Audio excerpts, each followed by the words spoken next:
This segment of DelmarvaLife is brought to you by TIDALHEALTH.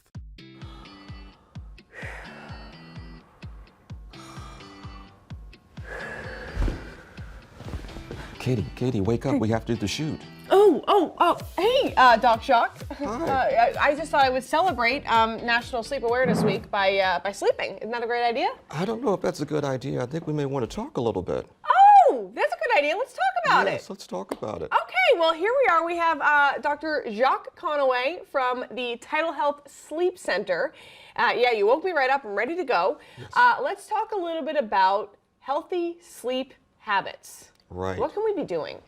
There are a couple of things we can be doing. Did you know that getting better sleep starts when you first get out of bed in the morning? Does it There are really? things you can do during the day to help with your sleep at night. So what's that? I think the first important factor is sunlight exposure and natural light, which starts when you get out of bed. You know, a lot of people in today's society spend times completely isolated from sunlight, and we know that sunlight not only enhances your wakefulness during the day, but also can improve the quality of sleep at night. Question about sunlight. Let's say during the kind of the winter months when it's not as sunny, how do we kind of handle that? Sure.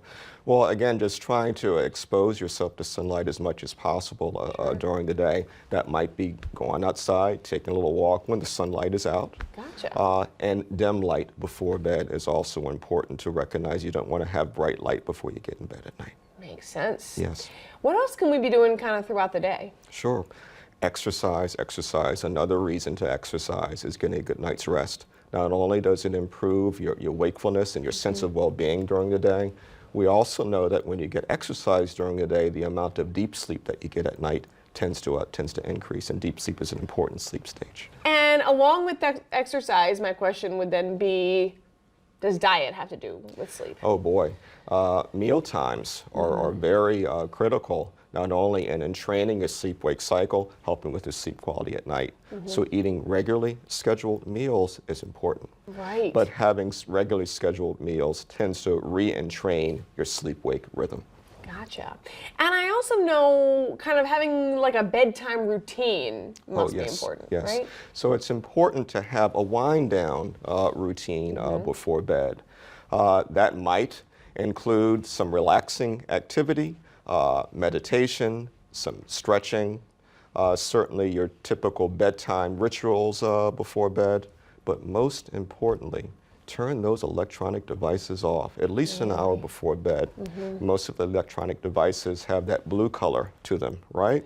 It's the blue light that is the most stimulating in the light spectrum with respect to enhancing wakefulness. So you don't want to have a lot of blue light exposure before you go to bed. It actually wakes you up.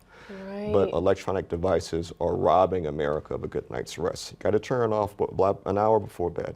An hour before bed? Yes, ideally an hour before bed. Wow. And if you like to read, maybe read a book, like a real book. Right. Where you don't have that blue light that's stimulating to your central nervous system. You might find that you fall asleep a little faster with a real book as opposed to reading a book Interesting. on your tablet. Yeah. Anything else with the nighttime routine that we should be doing? Oh, certainly a few other things we have to mention here today. There are a lot of activities that you need to avoid before bed, okay? Alcohol before bed generally does not help with your sleep quality. Yeah. This is another reason not to smoke. Nicotine is just bad in general, but certainly bad before you go to bed. Sure. So other considerations, caffeine. You always want to monitor your caffeine intake. Ideally, if you're sleeping at night, you need to cut back on that caffeine after 12 noon. And certainly a cup of coffee before bed. You might think it relaxes you, but it's not helping with your sleep at all. Gotcha. Here's a question, because you said quiet. I like to have something playing. It helps me fall asleep. Sometimes I listen to a podcast at night. It helps me just fall asleep. Is that okay, or is that not good? I don't know if listening to a podcast necessarily is going to help, and that's something you might want to consider kind of turning off about 30 minutes or an hour before bed and going to something that's a little less stimulating. Interesting. Okay. Those are the points. Yeah. What are ways we can implement them and keep them implemented? How do I keep myself fired up to do all this? Sure. It's difficult like anything, right? But the more you do it, the more a habit becomes, and you don't even have to think about it. That's great. I love that. Doing it without even having to think. Yes. Perfect. Dr. Jacques Conaway, thank you so much. You are with the Tidal Health Sleep Center. You're the medical director. Thank you so much for teaching us about sleep habits. Sit tight. We'll be right back. This segment of DelmarvaLife is brought to you by Tidal Health. There he is, the dancing doctor. We had such a blast. A couple years ago at the Shore Living Expo, Dr. Jacques Conaway of Tidal Health. We were dancing, having a blast. Now, as important, of course, as dancing and exercising and getting moving is sleeping. And that is why we are focusing on sleep this week. It, of course, is Sleep Awareness Week. And we have Doc Jacques, the dancing doctor, with us yet again. I'm here. What we want to know today is a little bit about kind of what happens in our brains during sleep. Because it can kind of be, if you don't know, which I don't really know too much, it's kind of like mysterious, almost like what's going on. So there's like different stages. Can you kind of tell us a little bit about what's happening? Well, you know, when you go to sleep, your whole body just shuts down, your brain shuts down, and nothing's happening, right? Wrong. I knew you were going there. There are a lot of things happening. Yeah. Let's talk about sleep stages. Yeah. You see, your body cycles almost every 90 minutes into a variety of stages that are characterized by findings on brain waves, findings on muscle tone within your body, as well as heart rate and other variables. And there are basically 4 different stages of sleep. Okay. You're going to be a sleep specialist before this is over. Can't You're wait. going to know this. All right. Let's talk about light sleep. Light sleep is generally the first stage. Light sleep is oftentimes difficult for the sleeper to distinguish from being awake. That's how light it is. Yeah. Typically during this stage, there is a slight decrease in respiratory rate, a slight decrease in heart rate that occurs as well. But oftentimes it's very easy to awaken someone from light sleep. In fact, you might awaken them and they'll say, well, I was never asleep. Okay? Wow. Notable, sleepiness and driving, a toxic combination. Yeah, yeah. You can be falling asleep, light sleep, and not even appreciate that you're asleep. Oof. The second stage of sleep, which we call N2, is a slightly more deeper stage of sleep. Again, there are decreases in your cardiovascular function, parameters, heart rate, also some decrease in respiratory rate.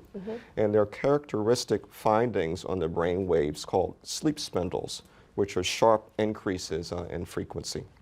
Again, this is a very light stage of sleep. It's easy to awaken you from this stage. The third stage of sleep, and guess what that is? N3 is a deeper stage. During this stage, the brain waves are very slow. It is very difficult to awaken someone from stage 3 sleep. Gotcha. And also some very interesting functions occur during stage N3 sleep as well, including muscle and tissue repair, growth. We also know that N3 sleep is associated with the feeling of being awake and refreshed the next day. Now let's talk about REM, because REM is really interesting. Yeah. Okay? During REM, your brain waves are very difficult to distinguish from the brain waves of someone that is awake. Okay? We do a lot of dreaming in REM sleep. Right. So why aren't you getting out of bed and acting out your dreams? Right. During REM sleep, your muscles are paralyzed to prevent you from doing that activity. Wow. And there's actually a type of sleep disorder where that paralysis malfunctions and patients act out the dreams. It's something that we see in sleep clinics. Interesting. We know that in dream sleep, there are also changes that are happening with respect to increasing your ability to retain and understand information, learning, and memory.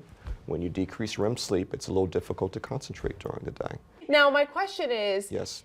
with the stages, do we go through them once per night or multiple times per night? Multiple times, and Okay. it's almost every 90 minutes where you cycle through them. Not exactly in exact order, but you cycle through these stages every 90 minutes or so. Wow, that's so interesting. You know when you're sleeping and you're kind of in a dream and then you like have that dream where you're falling and then you move a body, you move your muscle and it wakes you up. What stage is that in? Yeah, you know, that's an interesting question. That's something that we call a sleep start. And you just described it. This is what we hear. Sometimes it's associated with a sensation of falling. It might end with a jerk. But most times that starts at the beginning of the sleep period. It's not necessarily something that's pathologic, but it's a quite common, normal finding. Do people, if they use sleep apps to kind of track their sleeps, does that work? Sure. Would you You know, recommend? I'm a proponent of any type of application that's going to bring attention and awareness to my patients about sleep. And I think the apps provide that. I certainly am not a fan of people sitting up all night entering data in their apps and looking at it, but just recognizing it and appreciating the next day and taking a look at that data. If it's going to increase the awareness of communities about sleep, I'm all for it. You are all in. Dr. Jacques Conaway, thank you so much for spending time with us this week and educating us about sleep. I think hopefully we'll all be sleeping better after this week, you know? Yes, it's time for a nap. Time for a nap. All right, he is, of course, the medical director of the Tidal Health Sleep Center, and he's going to help us all sleep better and live better lives. Got it. I love it.